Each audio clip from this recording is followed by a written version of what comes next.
વિદ્યાર્થી મિત્રો, મારી યુટ્યુબ ચેનલમાં તમારું હાર્દિક સ્વાગત છે. આજે આપણે ધોરણ 10માં સમાંતર શ્રેણી ચેપ્ટર 5 ની અંદર સ્વાધ્યાય 5.3 નો બીજો દાખલો જોઈએ તો સમાંતર શ્રેણીના સરવાળા શોધવાના છે. મિત્રો, દાખલા નંબર 1 માં પણ સરવાળો શોધવાનો હતો અને દાખલા નંબર 2 માં પણ સરવાળો શોધવાનો છે. બંનેમાં ફરક શું છે? તો દાખલા નંબર 1 ની અંદર તમને સમાંતર શ્રેણી આપી દીધેલી છે અને એમાં પદો આપેલા છે અને છેલ્લે કેટલા પદોનો સરવાળો કરવાનો છે એમ સંખ્યા આપી છે કે 10 પદોનો સરવાળો કરવો, 15 પદોનો સરવાળો કરવો, એટલે આપણે એનની સંખ્યા આપી દીધેલી છે. એટલે આપણે જે પહેલું સૂત્ર જે સરવાળાનું છે એ આપણે એના મદદથી આપણે સરવાળો શોધ્યો.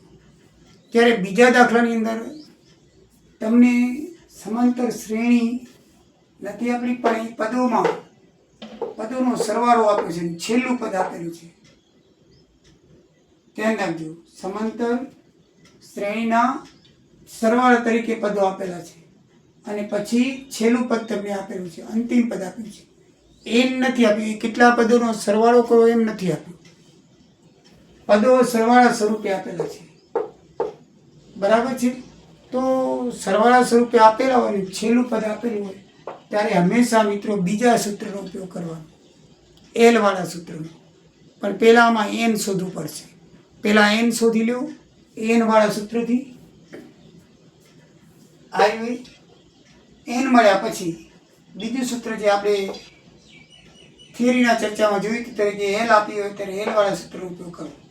તમને મિત્રો ખબર કેમ પડે કે એલ વાળા સૂત્રનો ઉપયોગ કરો કે એન વાળા?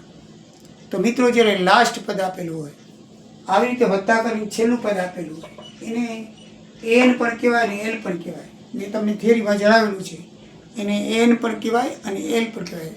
એન એટલે છેલ્લું પદ અને એલ એટલે પણ છેલ્લું પદ. તો એ છેલ્લું પદ આપેલું હોય તો છેલ્લા પદવાળા સૂત્રનો ઉપયોગ થાય, લાસ્ટ એલ વાળાનો. અને પહેલા દાખલામાં જે રકમ છે ને એમાં તમને શ્રેણી લખીને જે રકમ આપેલી છે અને કીધું છે કે 10 પદ સુધી, 15 પદ સુધી, 6 પદ સુધી, એમ પદ સુધી સરવાળો, એટલે 10 પદોનો સરવાળો એમ કીધું છે. આમાં એમ નથી કીધું. આમાં તમને 10 પદ કે 84 પદ એમાં એમ નથી કીધું. આમાં તમને શ્રેણીની રકમ આપી દીધી કે ભાઈ 84 આવે ત્યાં સુધી. આમ 10, 10, 14, 15, 20 અને 84 નંબર આવે ત્યાં સુધી પદોનો કેટલો સરવાળો થાય એમ તમારે ગણવાનું છે.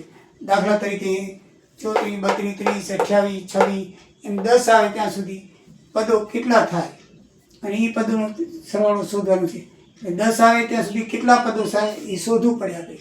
અહીંયા 84 આવે ત્યાં સુધી કેટલા પદો થાય પહેલાં શોધવું પડે. પદોની સંખ્યા નથી આપી, પદ આપી દીધું છે 84 પદ. આ પદ છે, પદની સંખ્યા નથી મિત્રો. આમ 10, 7 વત્તા 3.5 એટલે 10.5, 10.5 માં 3.5, 14, 14 માં 3.5 નાખીએ એટલે 17.5, પછી 21, એમ કરતાં કરતાં જ્યાં 84 આવે ત્યાં તમારે અટકી જવાનું અને એ બધા પદોનો સરવાળો કરવાનો. પણ 84 છે એ કેટલામું પદ છે? તો પહેલાં એન શોધવું પડે. તો એન શોધવા માટે આપણે આ સૂત્રનો ઉપયોગ કરીએ. તો એન બરાબર 84 આપણને છેલ્લું પદ આપી દીધેલું છે. ડી બરાબર 10.5 માંથી 7 બાદ કરો એટલે 3.5 અને આને 1/3 ને 0.5 લખો તો ચાલે, 10.5 કહેવાય. 10.5 માંથી 7 બાદ કરો એટલે 3.5 વધે, બરાબર 3.5. તો n બરાબર 84, a બરાબર 7, n - 1, d બરાબર 3.5.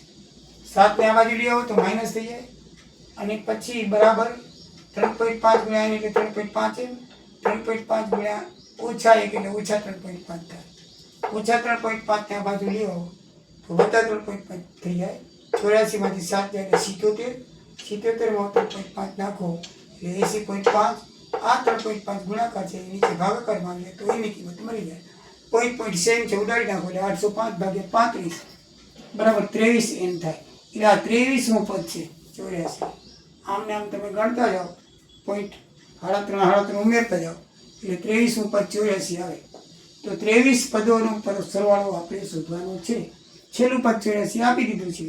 તો અહીંયા આપણે એસન વાળા સૂત્રનો ઉપયોગ કરશું. તો S23 બરાબર 23/2 બરાબર છે. 23/2 એ બરાબર 7 આપેલા દાખલામાં. L બરાબર આપણે 84 પણ દાખલામાં આપી દીધા છે. તો 23/2 84 91/1 કરી કાંઈ નથી. 23 × 91 એટલે 20 93 થાય /2 ભાગ્યા 2 કરો એટલે એને અડધા કરી નાખો 10.46.5 અને પોઈન્ટમાં લખવાના પૂર્ણાંકમાં લખવા તો 0.5 ને તમે 1/3 લખી શકો. બરાબર છે. એટલે 10 1046 લખો અથવા 1046.5 લખો. બંને જવાબ સાચા છે. દાખલા નંબર 2 બધામાં ઈ જ છે. સૌથી પહેલાં n શોધો ને પછી એસનનો ઉપયોગ કરો. એટલે આમાં 2 પ્રકારના દાખલા આવશે. તમને n આપી દે કે 10 પદ સુધી સરવાળો કરો તો ડાયરેક્ટ સીધું જે સરવાળો સૂત્ર નંબર 1 છે એ વાપરવાનું. પણ વત્તા કરીને પદ આપે અને છેલ્લે તમને કાંઈ ન લખે ખાલી +10 કે વત્તા તો સમજી લેવાનું કે આપણે n શોધવાનું છે અને n શોધીને પછી l વાળું સૂત્ર આપવાનું છે. તમને લાસ્ટ પદ આપી દેશે. આ લાસ્ટ પદ કહેવાય વત્તા.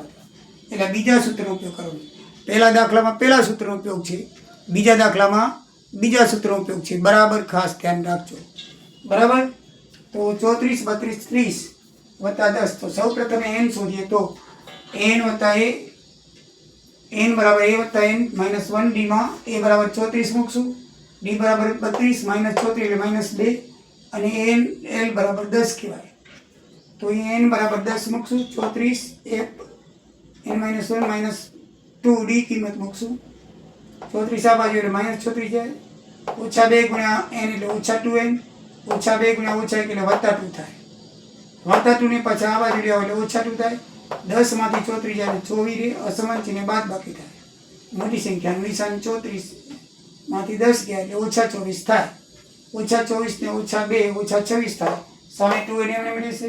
હવે n બરાબર આપણે કરશું તો 2 નીચે આવશે, 26 ઉપર આવશે, માઇનસ ભાગ્યા માઇનસ એટલે +13 આવશે. એનો જવાબ કોઈ દિવસ માઇનસ નહીં આવે મિત્રો, ધ્યાનમાં રાખજો. કારણ કે પદની સંખ્યા છે.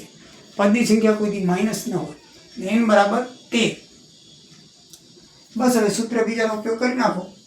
n બરાબર 13 આવે /2 a બરાબર 34 દાખલામાં આપેલા છે. અહીં રહ્યા.